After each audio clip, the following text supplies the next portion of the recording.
And Vairamuthu does this. I can tell you that. I'll tell you my experience with Vairamuthu.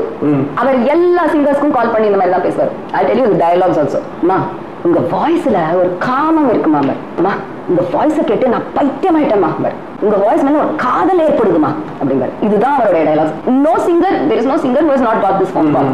I also got this phone call. போன்ல இந்த மாதிரி பேசிட்டு சொல்றாரு வீட்டுக்கு வாமா உனக்கு ஒரு பரிசு கொடுக்கணும் அப்படிங்கிற. நான் தனியா போல பாட்டியை கூட்டிட்டு போனேன். நீங்க தனியா வருவீங்க எங்க போனாலும் என் பாட்டி வருவாங்க. அங்க என் பாட்டி தான் நிறைய பேசிச்சு. அவரை பார்த்து குறிப்பாத்தே பேசிச்சு. நீங்கெல்லாம் தான் இந்த மாதிரி யங் கேர்ள்ஸை வளர்த்து விடணும். நீங்க பொறுப்பா இருங்க. அவர் இந்த பொண்ணுக்கு நீங்க தந்த மாதிரி அப்படின்னா வைரமுத்துக்கு வெத்து ஊத்திருச்சு எங்க பாட்டி பேச்சுக்கு. அவ எங்க பாட்டியை கேட்டுச்சு என்னமோ பரிசு கொடுக்கணும்னு சொன்னீங்களாமே அந்த ஆள் பரிசுக்கு ரெடியே இல்லை. தொடர்றதுக்காண்டி தான் என்ன கூப்பிட்டாரு. பரிசுன்னு உடனே பதறிட்டாரு. பின்னாடி போய் வீட்டுல இருந்து 2 ஷாம்பு பாட்டில் எடுத்து கொடுக்குறாரு. பேங்கிங் ஷாம்பு கண்டிஷனர் கொடுத்தாரு எனக்கு. ஆனா நாங்க எல்லாரும் சொல்றோம்னு கேட்காதீங்க. நீங்களே ட்ரை பண்ணுங்க.